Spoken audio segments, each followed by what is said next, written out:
Stop it, Dracel. Stop. Alright, chat, let us get into the next one, because after what we just went through, which was like an hour and a half of just holy fuck brain rot, I think we need some... And we're gonna get that, okay? So, this is what you guys have been wanting us to... You've been wanting me to react to this. It's one reason why I started early today, so I would have time for this.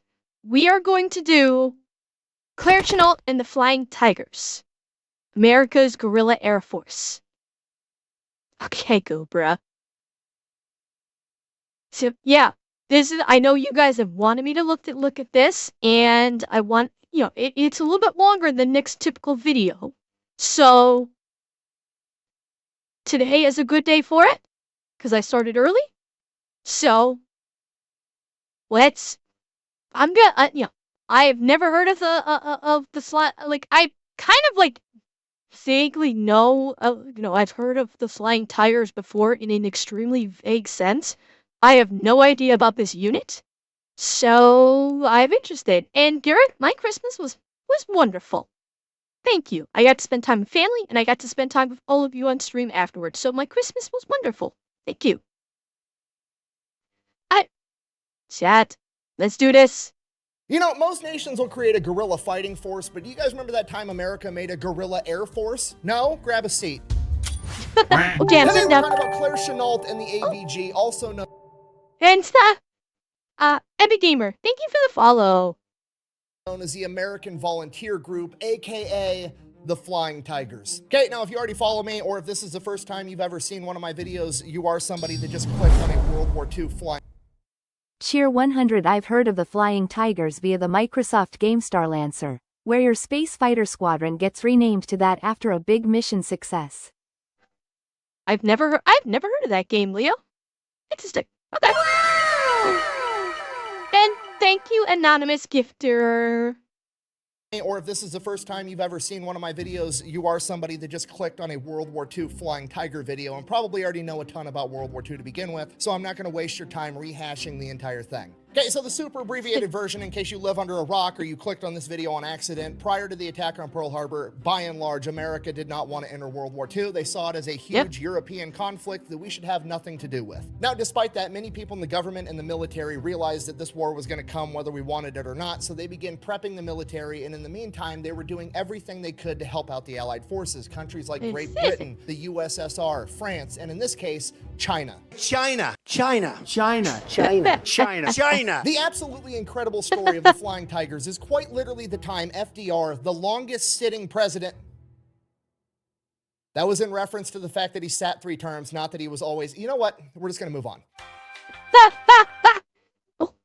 Okay, I thought that joke was gonna go in a completely different direction. But that was still funny as hell. Okay. Yeah. We're just gonna push through. Anyways, FDR was approached by this crazy ex-infantryman that became a pilot known as Claire Chennault, aka Old Leatherface. He had recently just gotten back from China where he was working as a civilian contractor, and he realized that, like, hey, Chinese Air Force kind of sucks. It'd be really cool if I could get some American pilots with good training and some American planes and take them over there. I feel like we could wreck house. So he approaches FDR with this idea, and FDR is kind of stuck in this situation of like, well, I can't send over American service members because then that'll be an act of war against Japan. So here's what I'm gonna do. I'm gonna approach 100 of the best pilots and mechanics and ground crew that America has, and I'm gonna let them have the opportunity to get released from their contract. They can resign their commission and become civilians again, as long as they agree that they are then gonna immediately go over to China with Claire Chennault and found a guerrilla air force and fight the Japanese by themselves. And we're okay. Chat, am I crazy, or was he basically not just commissioning civilian contractors? It sounds like he was taking a bunch of military servicemen asking them to resign their commissions and become military contractors. Not even foreign aid workers. Like, literally what old Leatherface was, a military contractor. Oh, okay. So okay, that's the question. So if they were military contractors, would it still be viewed it could be an act of war? And so this was not even at the level of military contractors. This was essentially black ops with civilians. That's like, I guess we're going that route. So not even military contractors, literally like civilian black ops at this point. It would be a gray line? Okay, fair enough. Yeah, wink, wink, nudge, nudge, Bob's your uncle. Yeah, okay.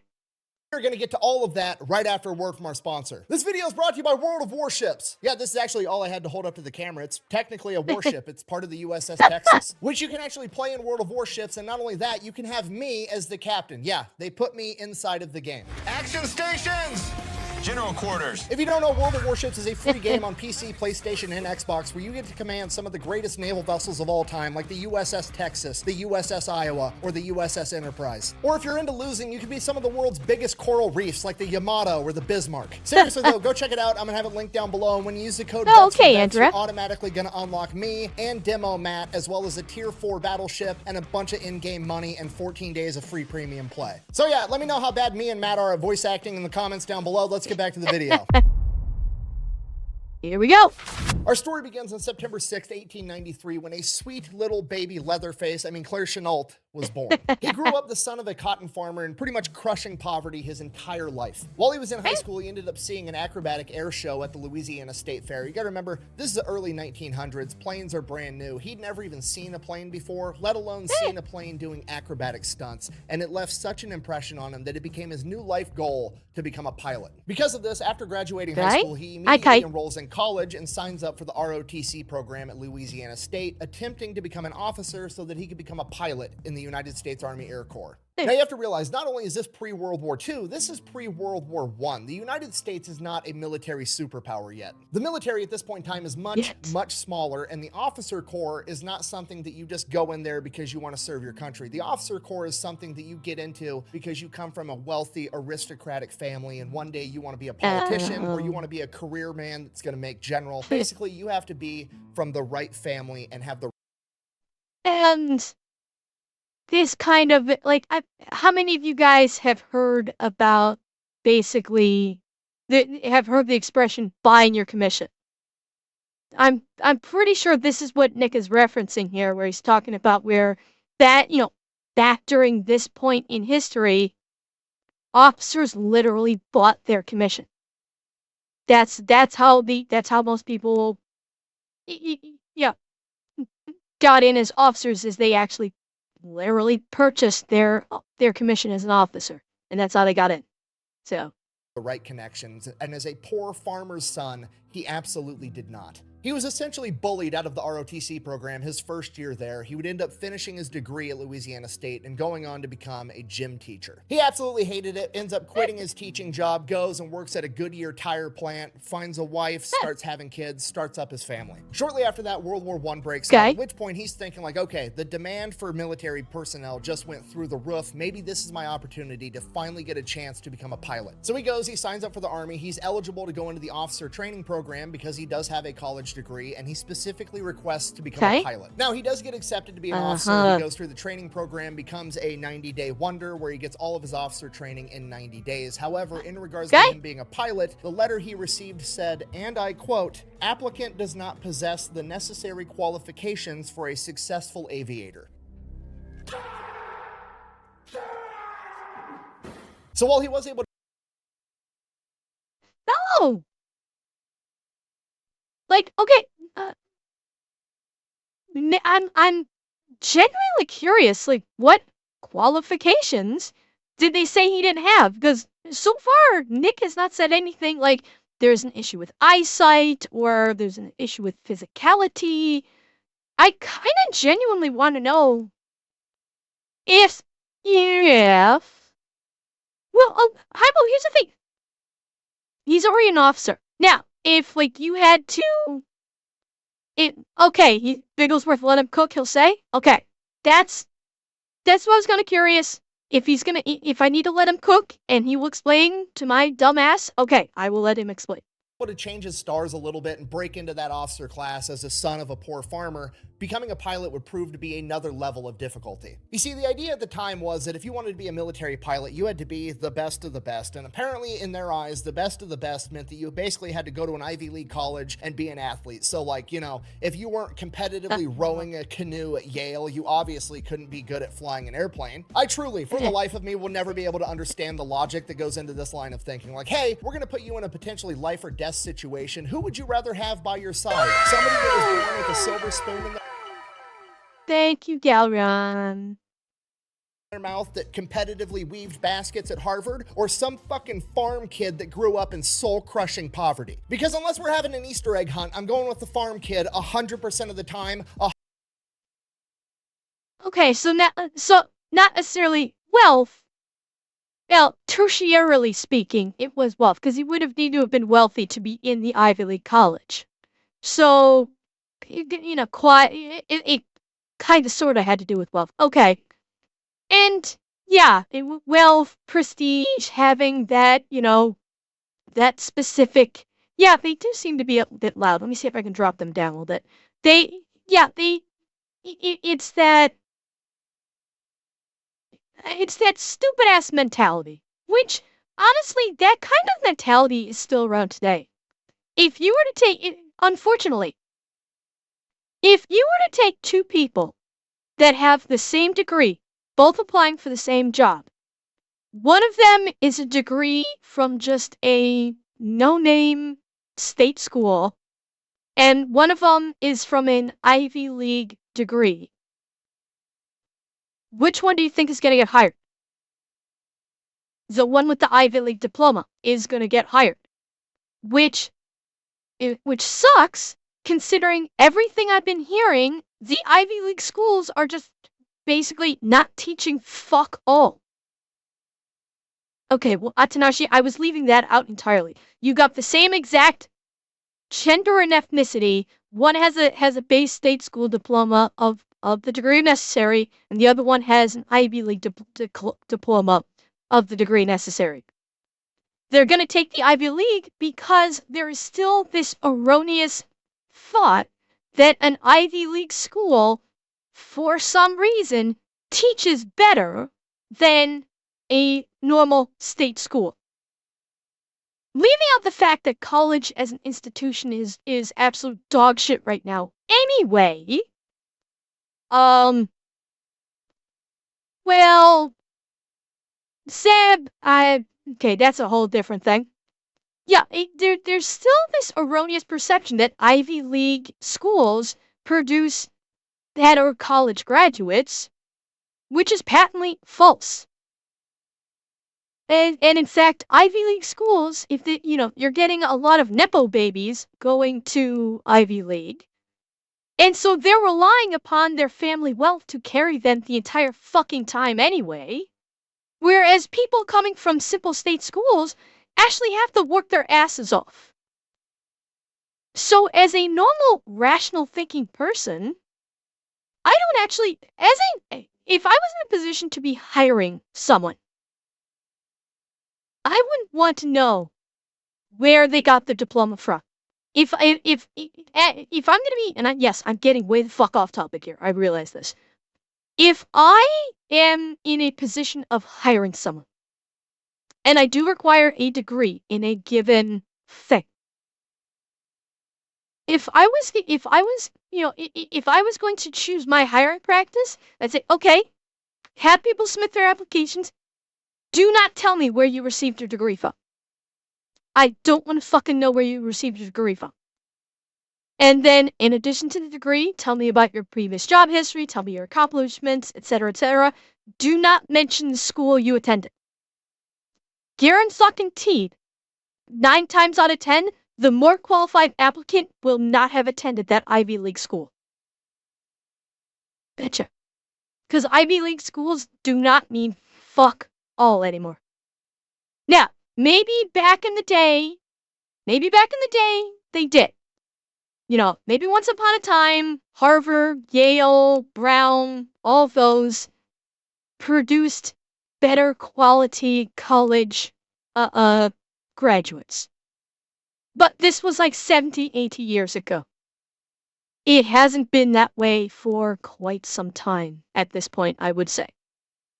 110% of the time if he's got bad vision, because he's clearly going to be unstoppable. Regardless, Claire ends up getting rejected for the pilot program, and he gets voluntold to be infantry. So now he's an infantry officer, goes through, does all the training. By the time he gets into his unit gets trained up, they get ready, they're shipping on.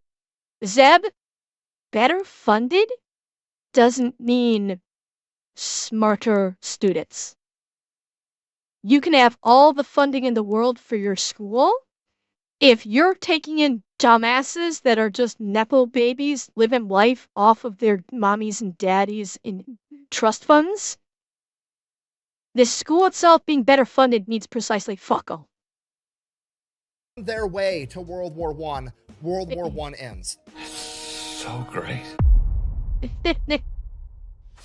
So from here, he gets stationed at this military base down in Texas, and he's there just like teaching people how to do infantry stuff. But this military base also has an airfield. So naturally, he just ends up becoming friends with some of the pilot trainers, and he ends up convincing them like, hey, teach me how to fly one of these fighters. Not only does he learn how to fly, he actually gets so good, they start letting him fly on his own. And the way they're able to do that is the pilots go, they get in their planes, and they drive them or taxi them up to the takeoff line. And then they hop out and let Claire jump in, and then Claire takes off, and he's doing solo flights all by himself. Doing this, he kind of like unofficially logs 80 hours of flight time, gets a name for himself locally, and then they're able to end up pushing him into pilot school, so he's finally going to get a chance. So Claire Chennault is now this close to achieving his life. Okay. Can we just appreciate the fact that this man is going to create a guerrilla air force over in China when he started off as a goddamn guerrilla pilot? Like, who better to create the guerrilla air force than a man who literally is a literal guerrilla pilot? And yeah. They're absolutely Atanashi. Cheer 100. Having more money for the school just means more money for the professors to waste on personal agendas. Instead of, you know, teaching. Yeah. We're not going to talk about that. We're supposed to be having fun here. And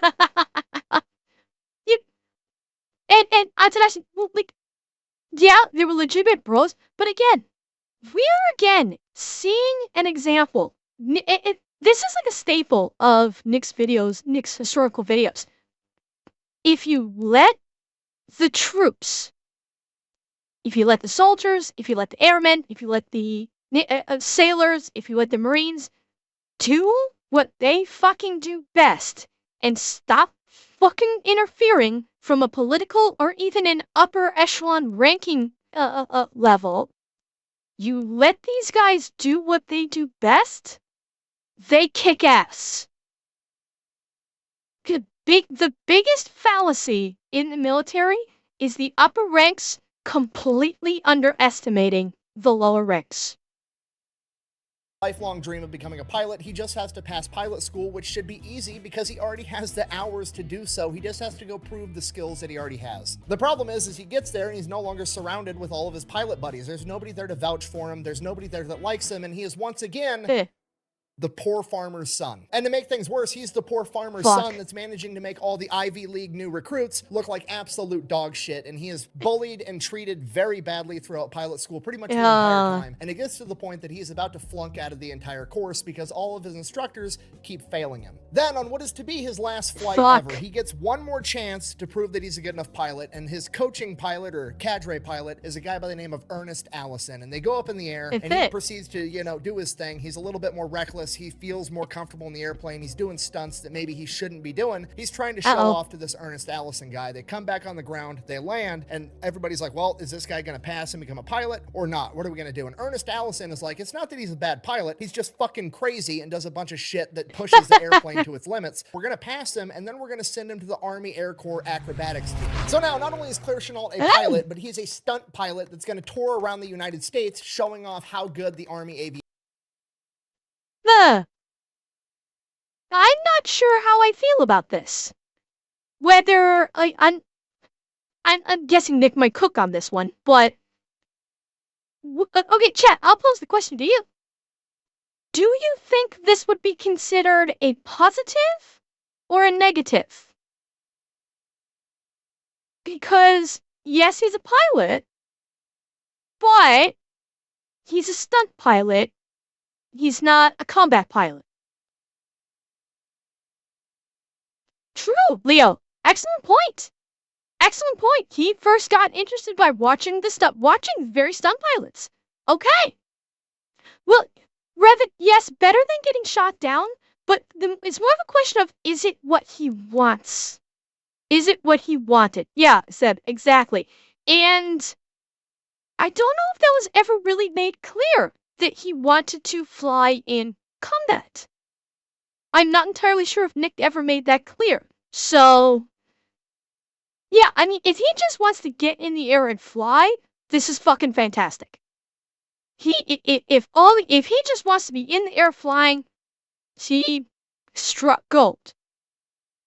Aviation Corps really is. And Claire, in his typical fashion, he's got to take it Shadow one Warrior. step further every single time. Not only are the stunts themselves going to be entertaining, the entire event is going to be entertaining. Claire designs his signature move. He goes and dresses up like an old woman and sits in the crowd in the stands. And then they're going to pick a random spectator to come out and try to fly a United States Army fighter plane. So they pick the oldest woman in the crowd, telling everybody that she's 99 years old. Her face looks like a leather handbag, the whole shtick, and he kind of limps out there in this old lady outfit, climbs into a plane, and goes up in the air and starts doing all these crazy fucking stunts. In addition to being a phenomenal entertainer, he is also nice. By the way, chat, if you want to find, if one of you guys want to find this stunt done at the Franklin Air Show, because they did a similar stunt. They did someone up in old lady makeup, brought her out to the plane, and they were gonna like do something and then just suddenly takes off. If one of you guys wants to find the stunt, put it in the Discord. We may watch it. And starts doing all these crazy fucking stunts. In addition to being a phenomenal entertainer, he is also a tactician. This man is constantly thinking ahead and trying to establish new battle doctrines, despite the fact that he's just entertaining a crowd of civilians during the day. He goes back home and he's writing papers on how aerial warfare should be conducted in the future. Now, at this point in time, leading up to World War II, the predominant theory was that fighter planes were out. They're gone. They're useless now because we've invented the bomber. It's a bigger, better plane. We're going to cover it with armor and machine guns. And if any fighter plane gets anywhere near us, we're going to be able to shoot them down. So we might as well just not have fighter planes at all. He wrote multiple papers on it. He tried to establish doctrine of how planes would actually go out and attack bombing formations. He was doing all the intellectual work that went into this, and it made all of the other aerial officers absolutely fucking hate him because he's trying to shoot down their idea of just having heavy bombers all the time. And because of this, for years, he was repeatedly passed up for promotions, and then it got so bad at one point that they tried to actually med board him out of the military. Basically, all the other officers were like, this guy's always fucking coughing all the time, and he has chronic bronchitis because he got the Spanish flu back during like World War I, and the Oh, are you fucking kidding me? I mean, this is like between World War I and World War II. I shouldn't be surprised that the, head up their own ass officers from the goddamn Ivy League schools are seeing a guy that's actually, like, showing high degrees of intellect and tactical awareness and saying, look, this stupid fucking idea of we're only going to send out bombers and fighter jets should go the way of the dodo is a dumb fucking idea. And because he's pissing all over their picnic, they're going to be like, well, we can't have that. Let's try and get him kicked out. And Leo, I don't think he did. I think that maybe Nick will say something. It actually, from what Nick is saying, is they may be lying that he had the Spanish flu. I'm wondering if they were like coming up with lies that, oh, he's got the Spanish flu, so he's not physically fit or able to properly fly the plane, so he should get released on the medical. So that's the impression that I got based on what Nick was just saying. Let me hear it again. med board him out of the military. Basically, all the other officers were like, this guy's always fucking coughing all the time, and he has chronic bronchitis because he got the Spanish flu back during like World War I, and the chronic bronchitis just never went away. So they ended up trying to med. Yeah, I don't know if that's true, or they were just like making shit up.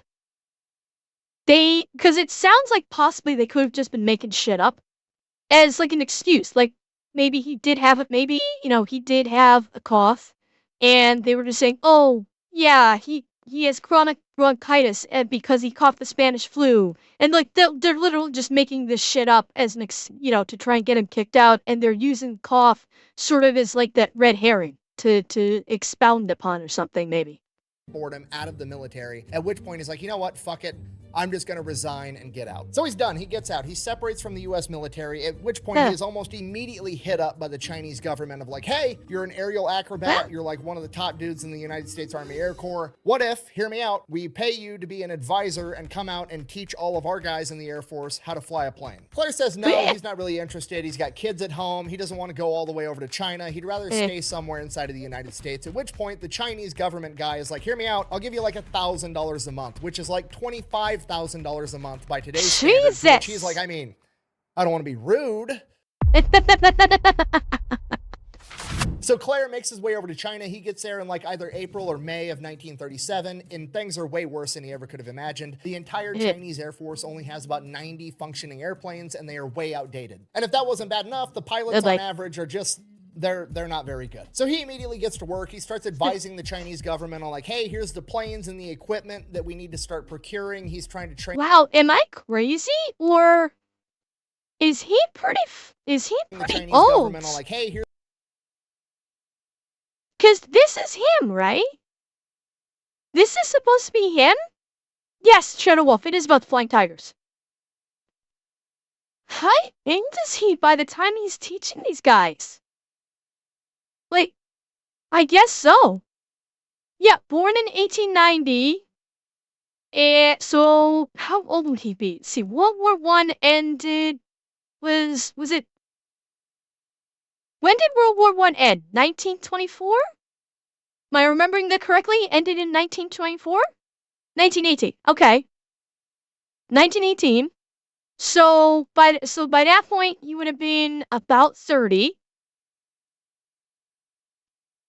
Well, I'd say by this point, because like who knows, I'm not sure how long this is not. Okay, so this is 1937. I missed that date. Okay, so he's like he's what, 40 years old. That's a rough 45. Let's see. Born in. Hang on. When was he born again? No, he's born in 1918. No. Fuck, I don't know. Anyway, he looks like, say he's 45 or 50?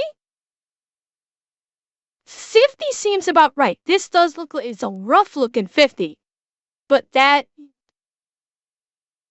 yeah, if he was 50, yeah, born 1890, yeah, so he's like 47 years old. Okay.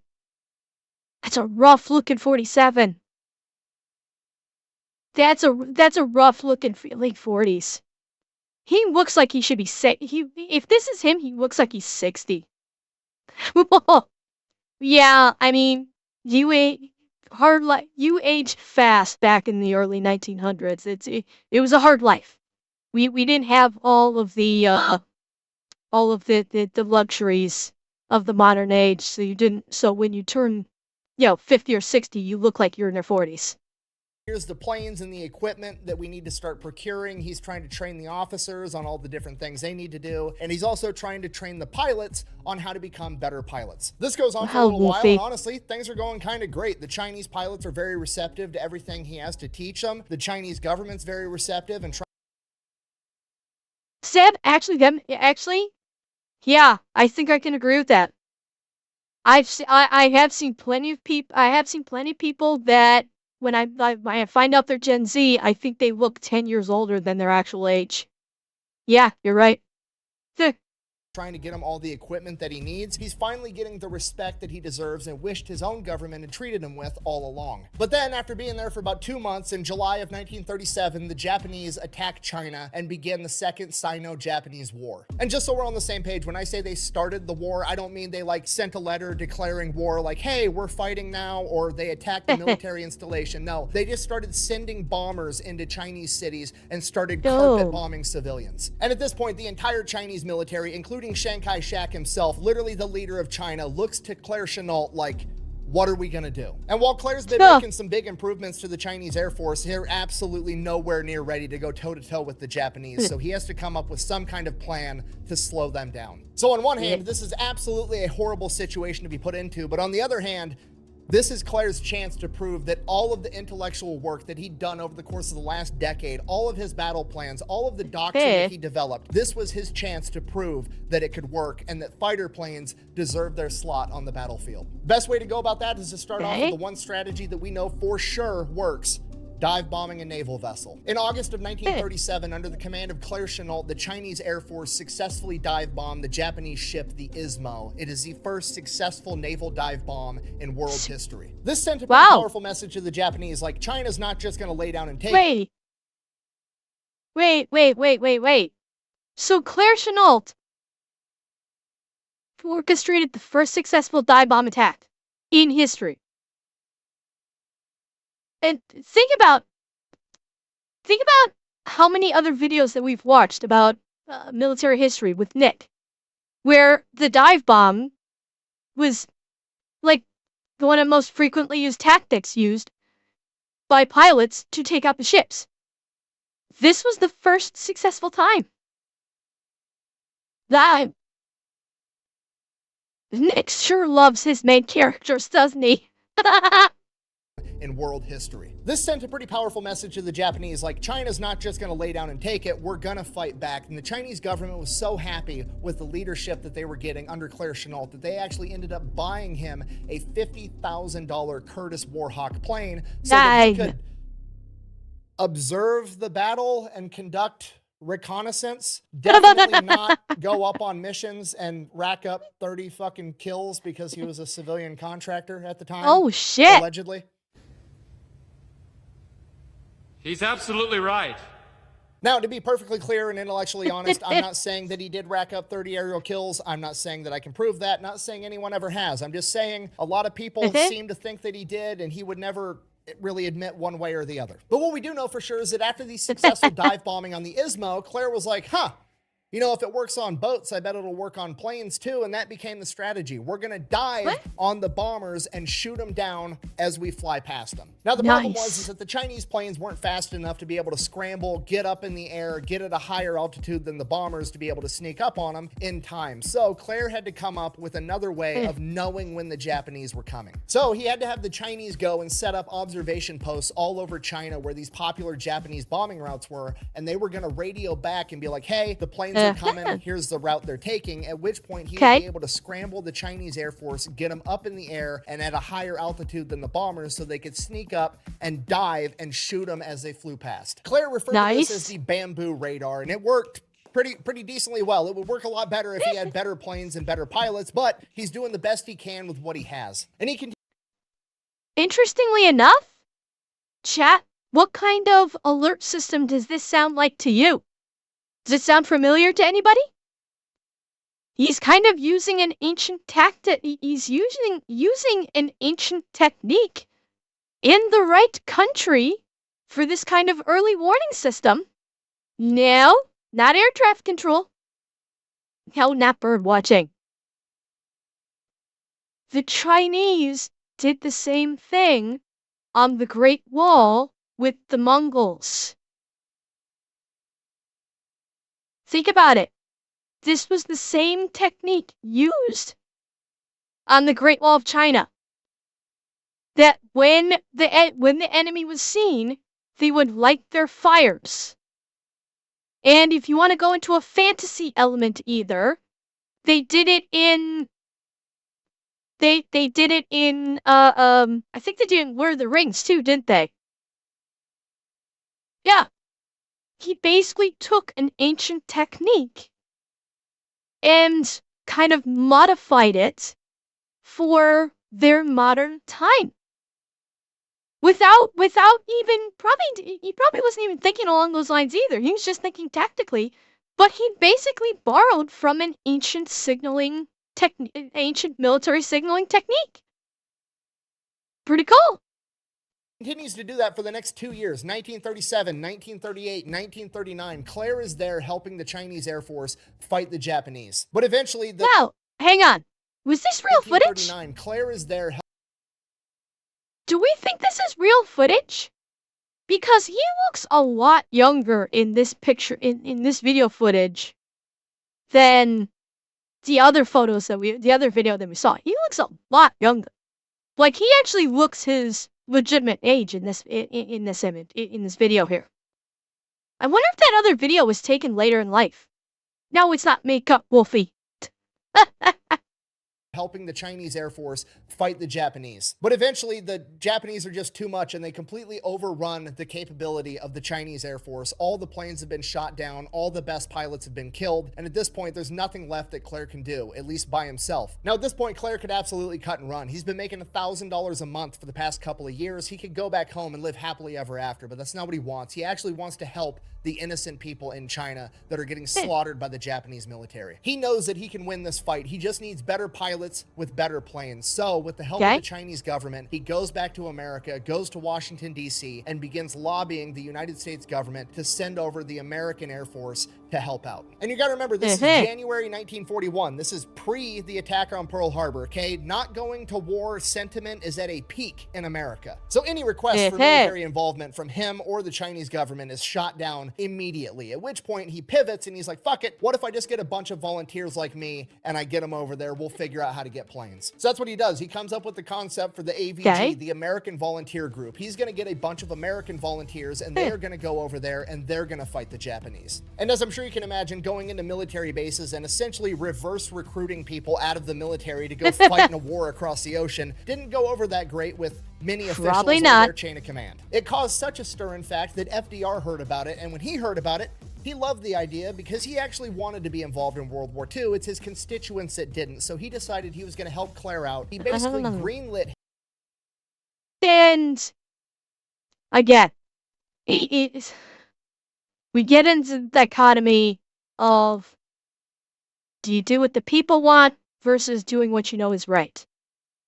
And back then, it wasn't so complicated. Back in the day, doing what's right wasn't so complicated. Now it's all twisted up. Oh, did you Pride Delta? I hope you have fun. I hope you have fun with it.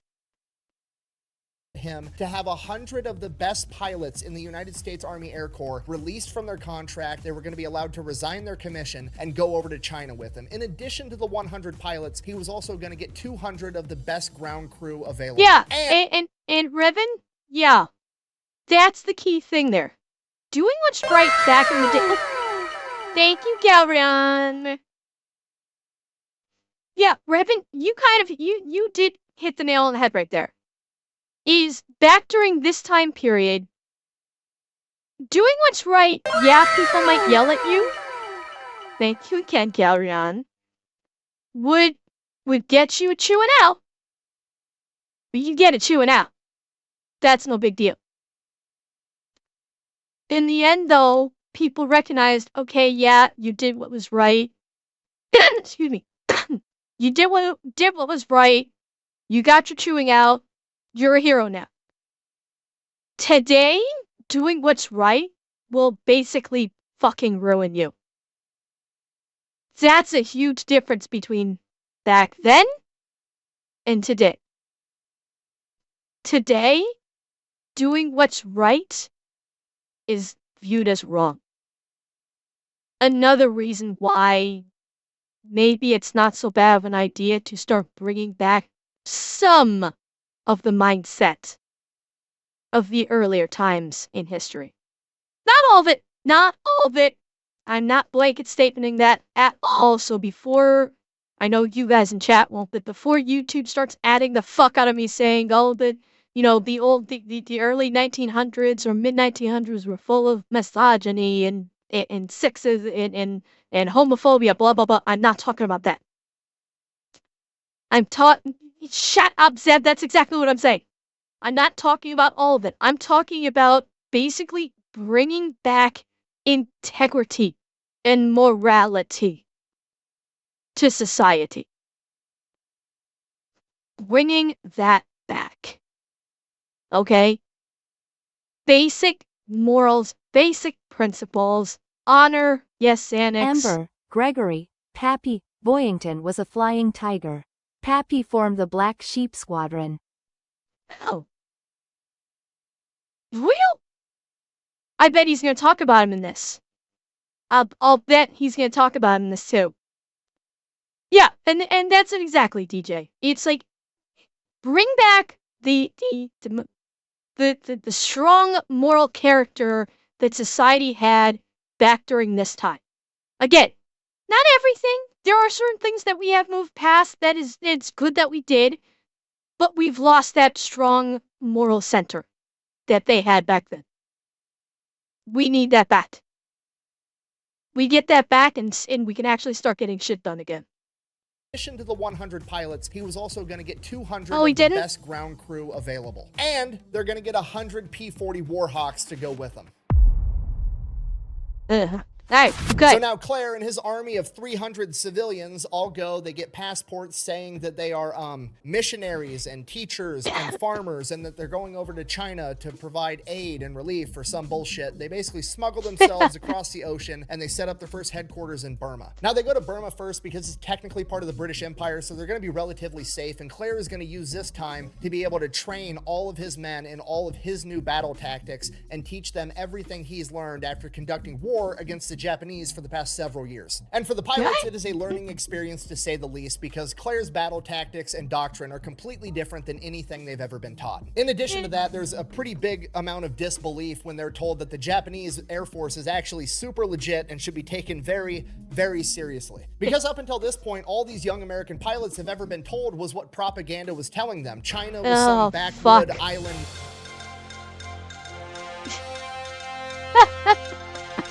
I am not sick and drunk on NyQuil.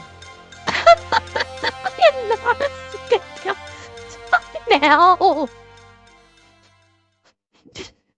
Fake news. Fake news. Suck it out, Seb. Nation that we shouldn't have to worry about. They can't possibly develop a good plane, and even if they could develop a good plane, there's no way they could mass produce it. And even oh yeah, that's what I was gonna say before Seb sidetracked me. This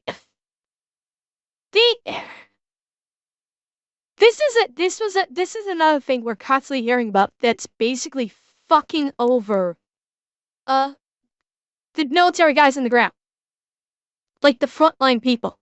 Is you've got the bullshit higher up propaganda nonsense, and it's filtering down to the front. We're like, oh, you don't need to worry about this. We know that they're fine, blah, blah, blah. When it's all bullshit, and if they actually take it seriously from the jump,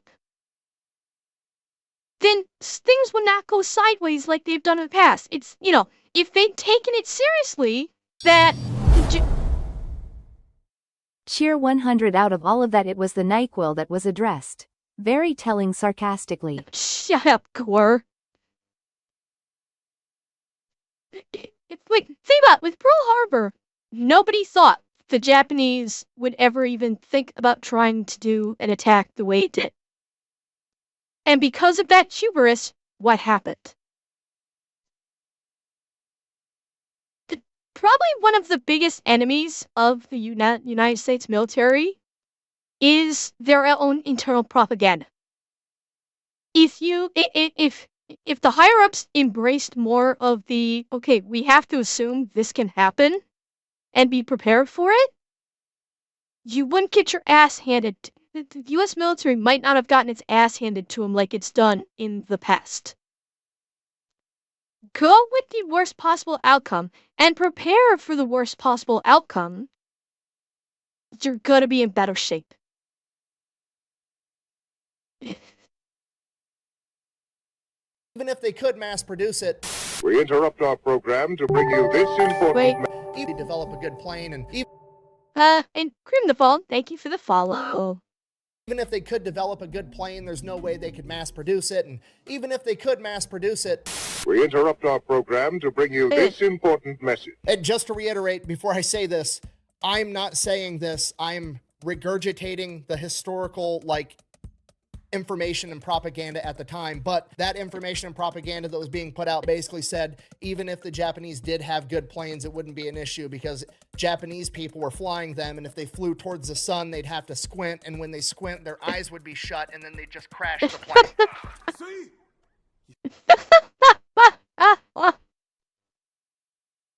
Yeah, that's the good old 1930s mindset. Oh, God. Yeah. I mean, we can laugh about it now because it's so incredibly stupid, but they believed that shit back then. They legitimately believed that. Yeah, I mean, it's completely stupid, asinine, and blatantly racist logic. And we can laugh about it now because we know that it's racist and we don't ascribe to it. It's still funny as fuck considering the time period. You see? Well, you don't see it? Okay, obviously, that's fucking dumb, but guess what? If you get told stupid shit your entire life, you're probably going to end up There you believing go. some stupid shit, and that's what's going on here. And it gets even worse because not only are the members of the AVG basically sleeping on the Japanese, they've Oh, also stop been it, Johnny. taught just a bunch of horrible battle tactics. Oh, you're right. Wait. See? You see? Well, you don't see it? Yeah. So he called it social media with the purple fucking hair. What? Not only are the members of the AVG basically sleeping on the Japanese, Yeah, they've also G10. been taught. I've heard of those. Okay, hang on. Yeah, twisting like you saying that, but yeah, I know what you're talking about. Like the stereotype that was made. God, probably like I think the stereotype existed. No, don't worry, J10. It was not your fault. Twitch was being overly sensitive. And Venom Tilker, thank you for the follow. But yeah, you're talking about like the stereotype. I think it existed probably even back in the early 90s. I think it was still prevalent there. That basically, and they like lumped everybody into it's Asian drivers. I think a lot of them lumped it into Japanese. Unfortunately, like the Japanese caught the shit end of the stick on that one because all Asian people were basically locked into Japanese. Unfortunately, it's due to ignorance on the public's part. But yeah, basically for clarity's sake, is the stereotype was Asian drivers, like Asian people can't drive, so on and so forth. Yeah, yeah, I know. Well, I know, Red. Well, Red Bassett, I suspect that may have been done specifically by Roddenberry to counter the stereotype. Don't forget, a lot of Roddenberry's choices was done in deliberate opposition for established stereotypes. He did all of that deliberately to basically give a big middle finger to bullshit stereotypes and racism. That was intentional on his part. So, but I mean, it still prevailed through up into like the 80s and early 90s before people finally started, for whatever reason it was, the stereotype died away. Ironically enough, I don't think the stereotype had to be forcibly killed off. I think it just flat out died away. So, while Japanese pilots who flew into Pearl Harbor were upset because the declaration wasn't ready and they didn't like sneak attacks. Interesting. Huh. Okay. wasn't aware of that. And General Bubbles, thank you for the follow. It's even worse because not only are the members of the AVG basically sleeping on the Japanese, they've also been taught just a bunch of horrible battle tactics. Okay, you gotta remember, this is pre-America joining World War II, meaning that a lot of the combat pilots have all been trained by pilots from World War I. Who were the pilots from World War I? They were the boat rowing Ivy How many League college signal I need kids to that cut were going across up- 8 lanes? None? Okay, I go now. Good luck everybody else. You don't shut up. in the sky in their plane to have a gentlemanly duel against one another. Okay, the Japanese aren't playing that shit, and they can't either if they expect to win, and Claire has to beat that into these kids' heads. So much so that he actually goes ahead and he just outlaws dogfighting altogether. The AVG will not engage in dogfights. As great as the P-40 is, they don't have much of an edge against the Japanese fighter planes, right? They are slower, they are heavier, they are less agile. The only real advantage they have is that they have more guns. Now, I'm paraphrasing here, but basically Claire Chennault walks into the classroom and is like, looky here, kids, the P-40's got more guns. That's really all we've got going for us. So we're going to turn weight into an advantage, okay? We're going to fly up really high, sneak up on them, use our weight to fall really fast, and shoot the enemy on the way down, okay? You ever heard of a drive-by? This is a flyby. And then after you and all your wingmen have finished... Oh, yeah, it's okay. Well, General Bubbles, I'm glad you're here. I hope you enjoy the live version as much as you've enjoyed the YouTube videos. Yeah.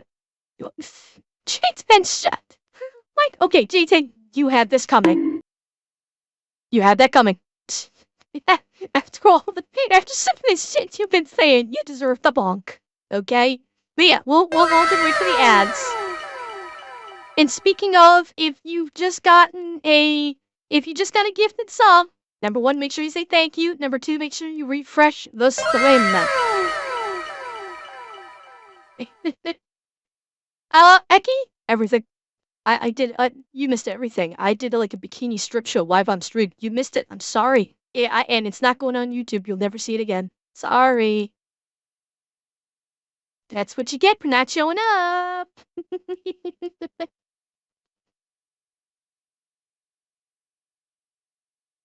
No, Grey Matter, there were not, but they were ankles. They weren't ankles.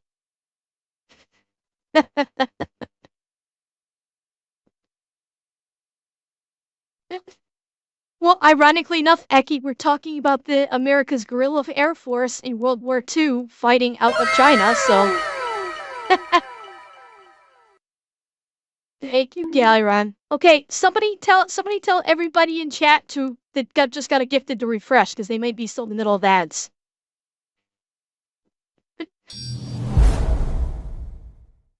Cheer 100 ads ?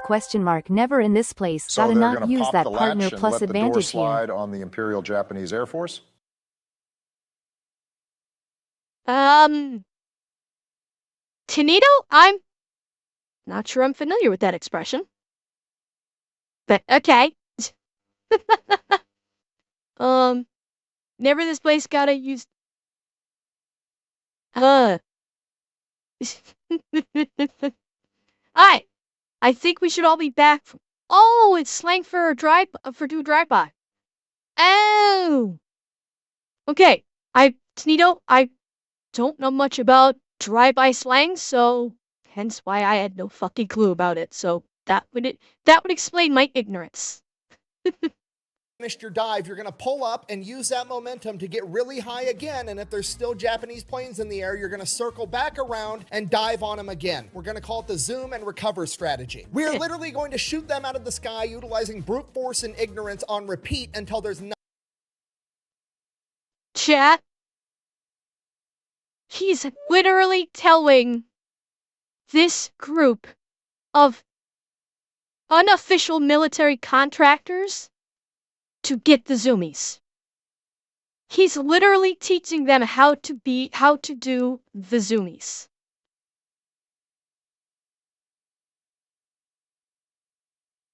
No wonder they were called the Flying Tigers. Oh, makes perfect sense now. Flying Tigers, they get the zoomies.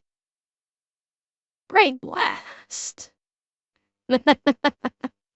We are literally going to shoot them out of the sky utilizing brute force and ignorance on repeat until there's none of them left. This is not going to be some gentlemanly affair like you were taught in flight school. This is going to be hit and run guerrilla warfare in the sky. Now, around this time, some of the pilots just flat out quit. Some of them don't have what it takes, but the vast majority all immediately get on the same page. And that is partially because they trust Claire Chennault, because he's been there, he's done that, and they're going to listen to him. But it's also because Claire Chennault treats these guys absolutely awesome. In the AVG, there is no rank. You don't have to wear your uniform. You don't have to salute. You can pretty much do whatever you want as long as you're giving Claire the results that he needs. According to Okay, can I just say, when you're in any job, okay, this is not even just military.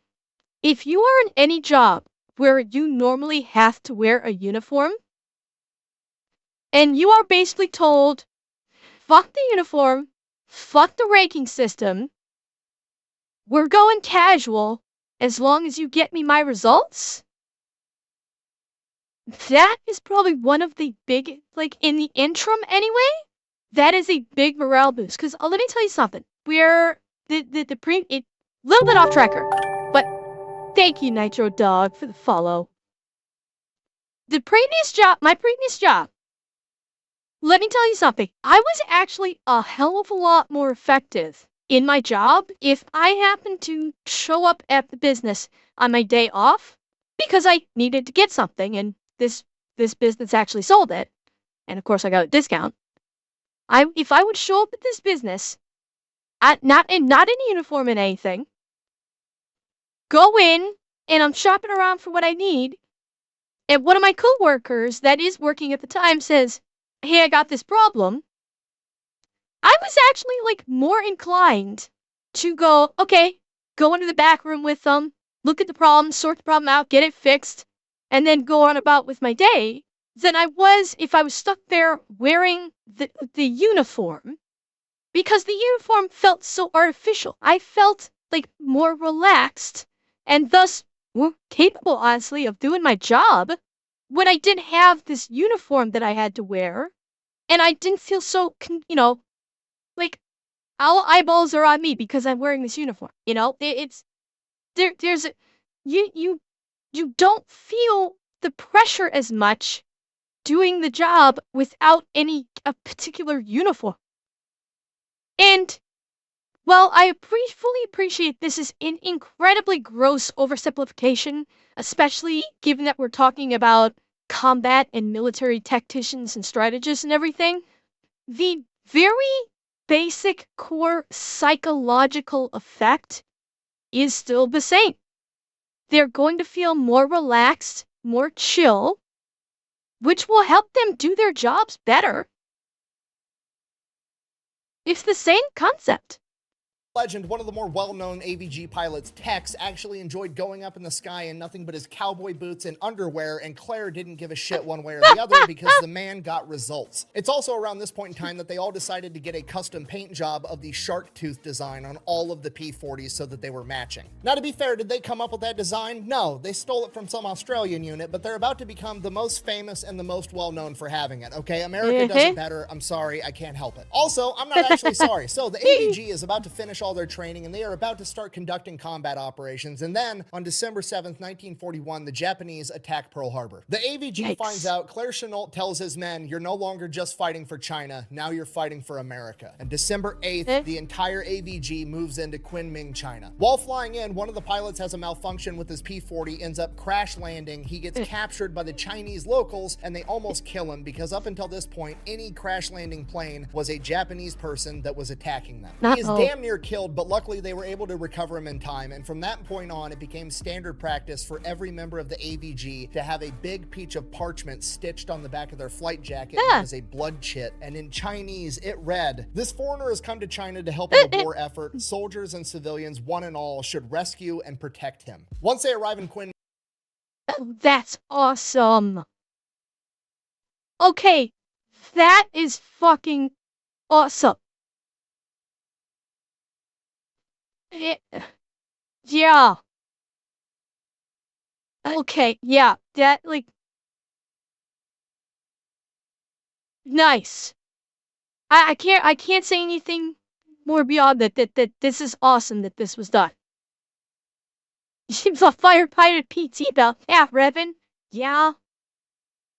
Effort, soldiers and civilians, one and all, should rescue and protect him. Once they arrive in Kunming, all the members of the AVG are quite literally embarrassed at the hospitality they received from the Chinese. They are treated better by the Chinese than they have been treated by their own government. At this point in time, these people have basically nothing, and despite that, they are treating every single member of the AVG like they are a king. They have an entire detail making the AVG as much incredible food as they can possibly eat. They're doing their laundry. Every member of the AVG has their own personal bedroom. They build them a baseball field and gun range because even back then, that's just what America's into. And then on December 20th, the Bamboo radar detects 10 Japanese bombers headed straight towards Kunming. Okay, this is it. This is what they've been training for. This is what they volunteered to come out here and do. On top of that, this is revenge for Pearl Harbor. They are going to be some of the first Americans to go toe-to-toe with... Okay, can I just say, look, this guy, I'm guessing this is a mechanic? He's doing this literally a foot and a half, 2 feet from a spinning propeller. Holy shit! This man has balls of steel to be doing this kind of maintenance a foot and a half from a high-speed spinning propeller. Shit. with the Japanese. This is Claire Chennault's chance to prove that modern fighter planes with skilled pilots can absolutely go toe-to-toe and win. Wait, each flying tiger got $500 per 0 kill? Really? So not only were they basically fighting for the Chinese, they were also doing some bounty hunting. They were also doing some mercenary type shit. Ah. Not that they really needed the incentive. I'm guessing that the mission in and of itself was probably enough to get them to do the job. He's thrown $500 into it. Holy shit! Especially like early 1900s, you know, or 1930s, 1940s, $500. That's a lot. I'm not gonna mischaracterize again because I did that in the video about the eggnog riots, but $500? That's a nice chunk of change for one shoot down.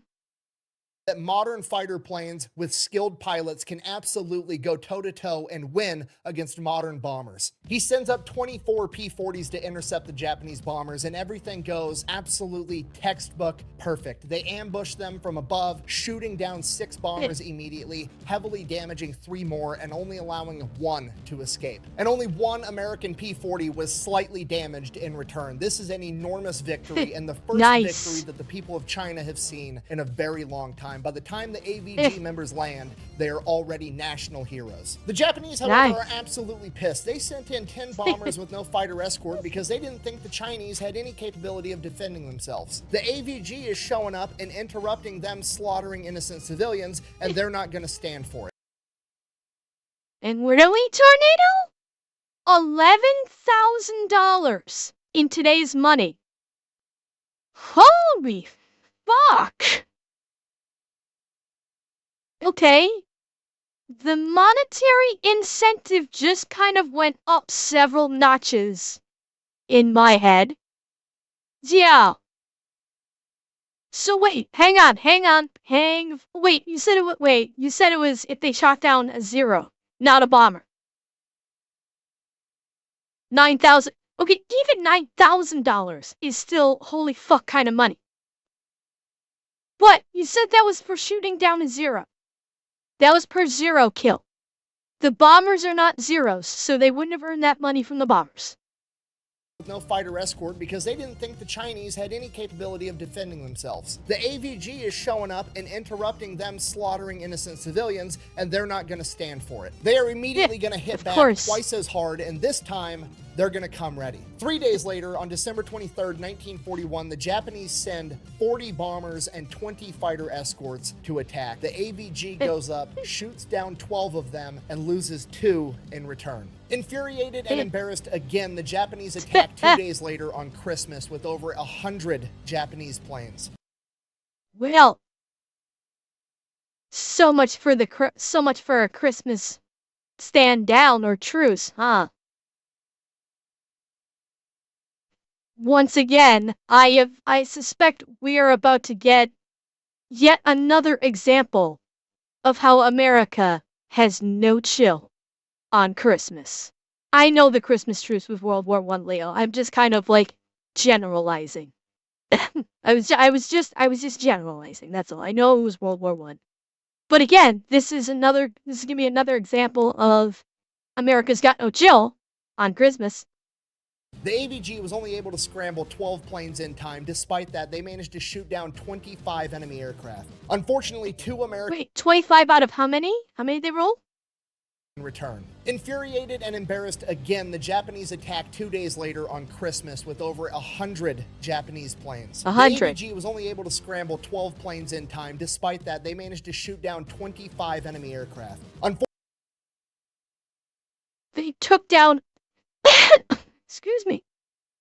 They took down a quarter of their in-air fleet. Yeah, America has no chill on Christmas. Fortunately, 2 American P-40s were shot down, but both pilots were able to successfully crash land, and both of them survived. In the span of 5 days, the AVG has managed to shoot down approximately a third of the Japanese Air Force in that area. By this point, word of them has spread all throughout China, and they're beginning to call them the Feihu, or the Flying Tigers. From there, word quickly travels back to America, and they are one of the few good pieces of news that the American people are able to point to in the days after Pearl Harbor. Now, when you take all these things into consideration, like the fact that they're national heroes, the fact that Claire Chennault doesn't really have a whole lot of rules as long as you're being combat effective, whenever they're not up in the sky kicking ass, shit gets rowdy down on the ground. They're getting drunk, partying with all the locals. Apparently, they learned how to ride water buffaloes. Allegedly, they had a pet leopard. One night, they got drunk. Wait. Whoa. Shut the fuck up. Nick did not just gloss over the fact that they had a pet fucking leopard. Nick, I'm sorry, you're gonna gloss over the fact that they have a wildcat as a pet?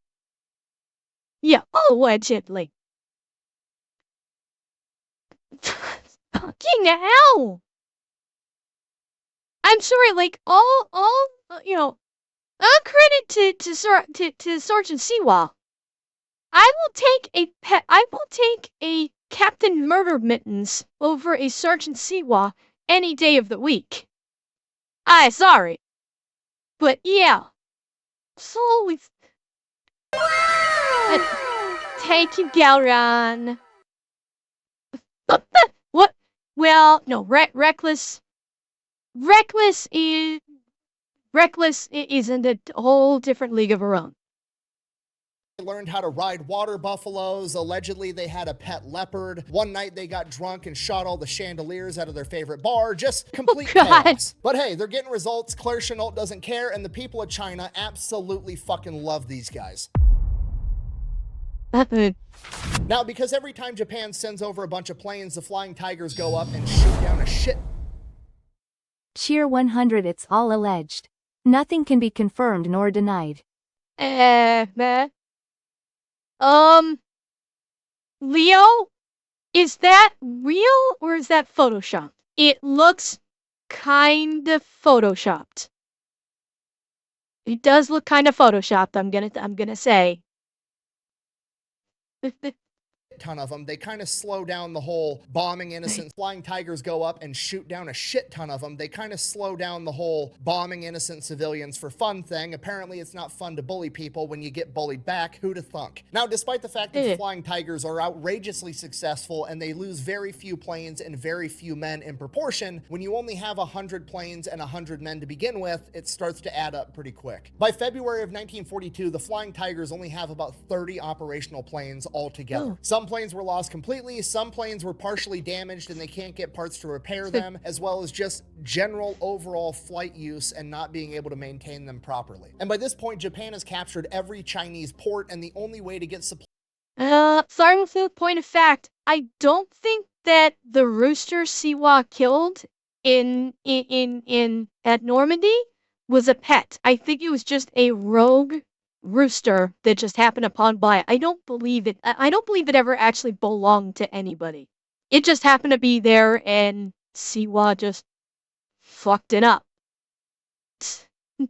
Supplies in and out of China is through the Burma Road. It is a 700-mile road through the mountains, and it is probably the most important road in the planet at this point in time, and it is now Claire Chennault's one and only goal to defend it. And because Chennault is a tactical genius, he realizes that the best way to play defense is to play offense. He knows that right now he is incredibly weak. Yeah, I said Normandy, didn't I? No, it was oh fuck, where did they land?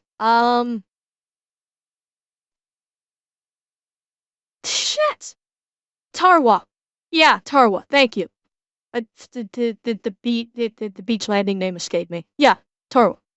And he has to make his enemies believe the exact opposite. He needs to appear as strong as possible. So in March of 1942, he orders the Flying Tigers to fly into Thailand and attack Japanese airfields, and it is outrageously successful. They do this repeatedly throughout March, destroying a ton of Japanese planes, absolutely infuriating them. So naturally, the Japanese decide they're going to retaliate. They start launching raids on Chinese airfields with all the American P-40s on it, and they destroy a ton of P-40s, or at least that's what they think. Victim to one of the classic blunders. Claire Chennault had the Chinese make paper-mache P-40 replicas. Oh my paint god. job and all, and the Japanese were flying around shooting at quite literally paper tigers. Oh my fucking god, he debated them. Yeah. You know what, Resin? I wonder if that's where he got the idea. What do you want to bet? That's where he got the idea. The same thing. And I have to wonder also, is this where the expression paper tigers came from? I can't recall it through his history if the expression paper tigers has ever had been uttered before that. Yeah. Japanese were flying around shooting at quite literally paper tigers. This isn't even trolling at this point, okay? This is art. Leatherface is literally 10 steps ahead of the enemy at all times, and it's fucking beautiful. This goes on for a couple more weeks, and then in May of 1942, the Japanese army is caught by the Chinese trying to cross the New River into China with a massive force. Now, this is horrible news, but it's kind of a good thing because the only way to get across this river is by bridges, and bridges are a choke point where a small number of people are going to be able to hold off a much larger number of people, especially if you had some P-40s flying overhead. And as luck would have it, the Flying Tigers just got resupplied with a couple of new Flying Tigers that are capable of carrying bombs. But the problem is they don't have the logistical support and they can't get any bombs. And we all know the saying, necessity is the mother of invention, right? So the Flying Tigers, I presume, just start showing up to Chinese general stores and are like, hey, I need the biggest vessel that holds liquid that you have, a bunch of gasoline, and some of your fastest nails. Now, we're on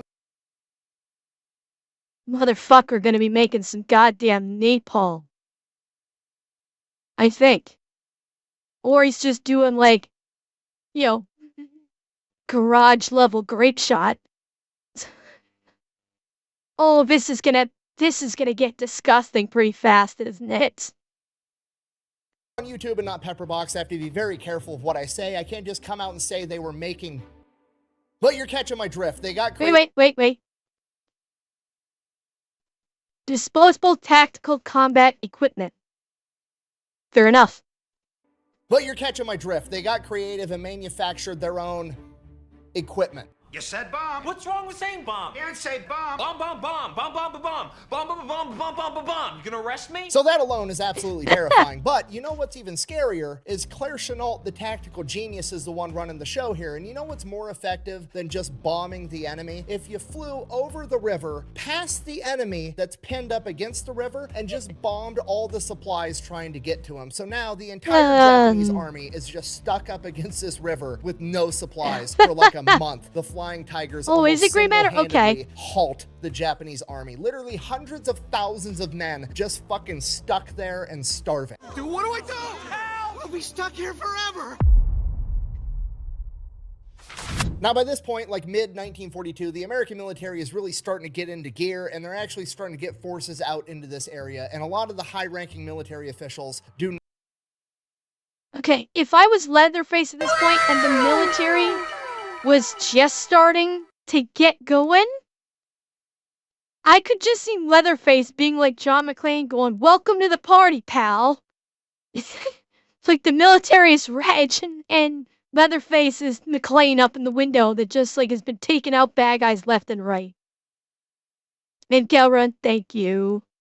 Not like the fact that Claire Chennault and the Flying Tigers are by far and away the most effective aerial combat unit in the United States military at this point. They have the most aces. They literally have 25 aces, and they only started off with 99 pilots. They have over a 20-to-1 loss ratio against the enemy, and by far and away the most experienced combat pilots. Wait, hang on. Okay, air combat. Japanese losses: destroyed 1,023, probable 516, our losses 105.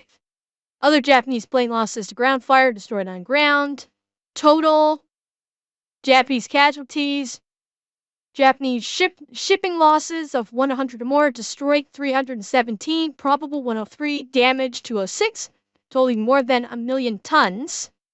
Small shipping less than 100 feet. Jesus. What the 14th Air Force has done to the Japs. And that was their words, YouTube and Twitch. This is historical document. They said it back then. Yeah, that's a fascinating, like laid out metric of what they did. This is, wow, like total destroyed ships, 2,226 destroyed smaller ships. And their larger ships, they did 317. Look how many troops, like almost 24.5 thousand troops. And then horses. Oh, they destroyed the horses. Oh. The horses weren't bad guys, but I get it. I get it. In the world at this point in time. So there's this huge push within the military to basically absorb the Flying Tigers back into the military, and against Claire Chennault's requests and the requests of the Flying Tigers themselves, it gets pushed through. I know it won't do it in pirate speak, but yeah. We be sending the rising sun down to Davy Jones' locker. That's tornado. Oh. Chennault's requests and the requests of the Flying Tigers themselves, it gets pushed through, and it's gonna happen. On July 4th, 1942, the Flying Tigers are to be no more. But then the bamboo radar goes off one last time, and for the last time ever, 4 Flying Tigers in their P-40s take to the sky, intercept 12 Japanese bombers, shooting down 6 of them without losing a single man. And when they land, the Flying Tigers are officially decommissioned. After 7 months in combat, 23 of the 99 Flying Tigers would die in the line of duty. 4 of them in aerial combat, and the rest to ground fire and training accidents. But they took with them 299 Japanese aircraft. Claire Chennault is to re-enter the United States military at the rank of colonel, and the rest of the Tigers are presented 2 options. They can return back to their previous unit, or they can stay and assist Claire with transitioning the new force over. All of the Flying Tigers are absolutely furious. Claire Chennault doesn't want this to happen. None of the Tigers want this to happen. They had an absolutely incredible team, and they wanted to keep it together as long as possible. Because of that, many of them choose to leave immediately and return back home to their original unit. Luckily, a couple of the Flying Tigers do stay and help Chennault with this transition, and it is a very rough transition because the new man in charge is Joseph Stilwell, aka Vinegar Joe, one of the most controversial and disliked generals in American history. I mean, the audacity for this. Once again, you get the dumbass upper brass that can't leave shit alone. Like, this was working. This is what is so infuriating. This was working. They were kicking ass. Think about if the Flying Tigers had not been decommissioned. Think about that. We've said this for every World War I and World War II video that we've watched from Nick. Think about what would happen if the upper brass had just fucked off and left it alone. What do you think might have been the outcome of the war if the upper brass had just minded their own goddamn business and let these guys work? Every fucking time. Practically every clusterfuck. With all of Nick's historical videos here, practically every single clusterfuck that results in either a prolonged combat or a decimation in the first place can be directly attributed to people higher up in the ranks that got there for the dumbest fucking reasons, did not earn This is what their, I never their got about rank. even officers now getting pulled from college instead of the enlisted who had real experience. Cheer 100. Yeah, that's exactly my point. You have people in the upper echelons that don't know what the fuck is actually going on in the front. They don't actually have the experience. Many of them don't anyway. And but they come in and fuck it all up.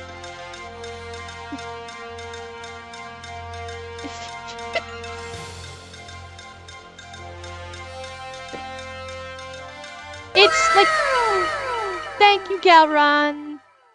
Thank you, Galrion. Yeah, it's like, has anyone seen a common fucking theme here yet? The military kicks ass. The upper echelon officers do the exact opposite. Fucking hell.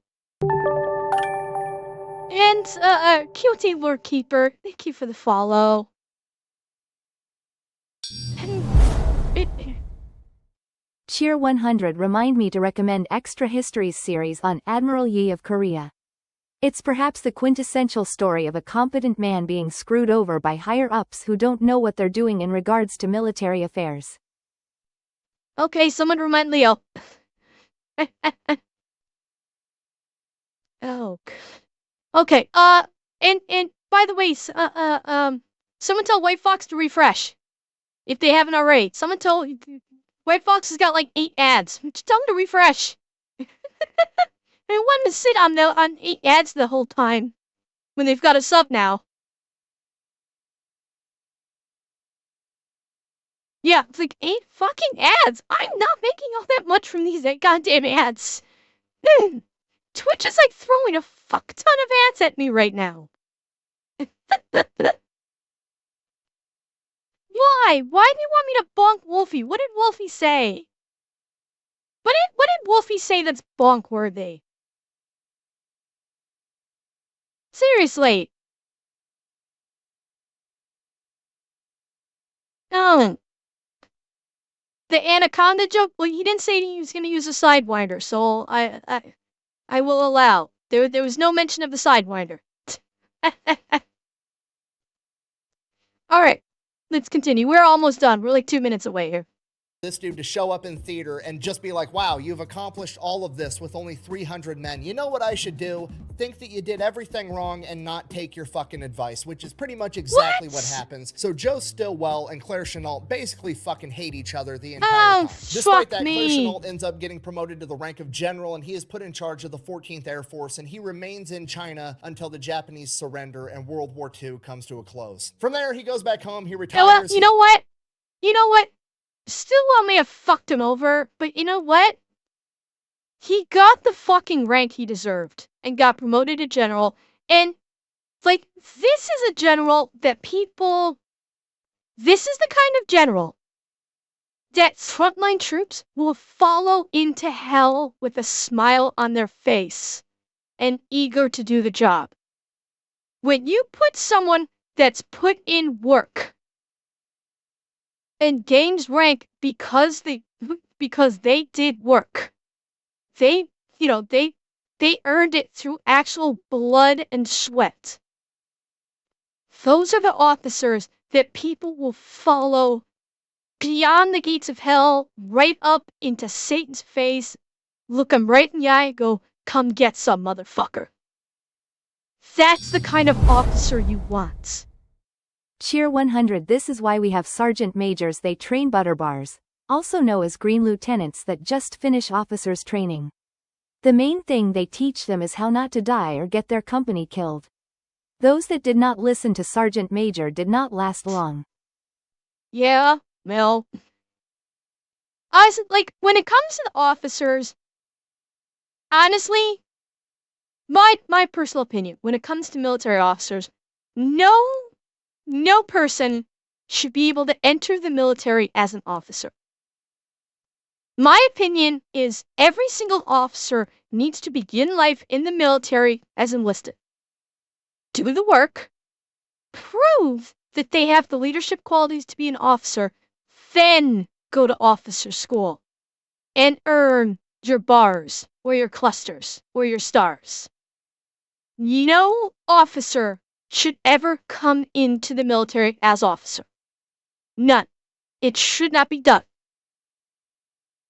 They should, yeah, they need to come in as enlisted and actually do work.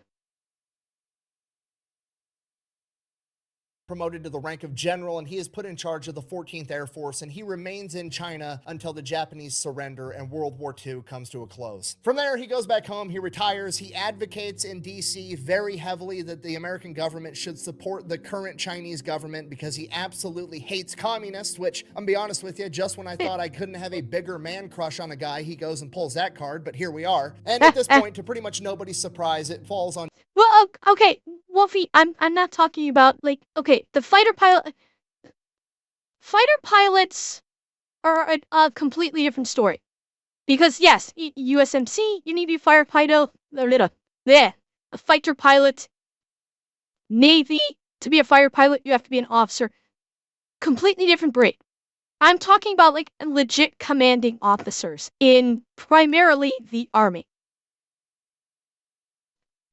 That's kind of my reference. I understand that there are certain jobs in the military that can only be held by officers, but they're not like command positions.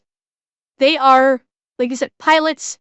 You know, in the Army, it's warrant officers that fly the A-10s and the helos. That's not what I'm referencing. I'm talking about people actually dictate, that are actually in charge of troops and tactics and things like that. Okay, 6 weeks of basic as enlisted is nothing, Wolf. That is nothing. Okay? What I'm saying is officers need to enlist as normal enlisted as a E1 fucking private. And yes, I'm speaking as Army ranks. Okay? E1 private. Work your way up to NCO. Once you're an NCO, then you can apply to officer school. That's what I'm referencing. Yeah. On deaf ears entirely. Nobody listens. Nobody cares to what Claire Chennault thinks or says, and he just retires and gets to live happily ever after. Hang on. And just when I thought I couldn't have a bigger man crush on a guy, he goes and pulls that card, but here we are. And at this point, to pretty much nobody's surprise, it falls on deaf ears entirely. Nobody listens. Nobody cares to what Claire Chennault thinks or says, and he just retires and gets to live happily ever after for a Cheer little bit. 100. Anyone missing their cat ears, subscription. I have a couple more pairs available before I leave for the night. Take you, Gowron. And then ends up passing away from cancer at the age of 67. And that is the story of the Flying Tigers, America's guerrilla air force, one of the most effective fighting units of all time, and their leader, Claire Cheer 100. I don't hand tails out. That's up to your own whim. No, Gary, and that's what we do in the Fuel Rats is hand tails out. Air Force, one of the most effective fighting units of all time, and their leader, Claire Leatherface Chennault, one of the most underrated and underappreciated tactical geniuses in American history. But I hope this video helps with that at least a little bit. Thank you for watching. The best way to support the channel is go buy some merch over at thefatelectrician.com. Quack bang, out. Boy, oh boy, I sure do love it when the government comes in at the last minute to ruin a good fucking story. I'm right there with you, Nick.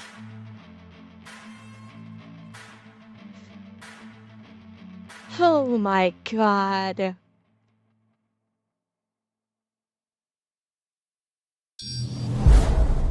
Wait.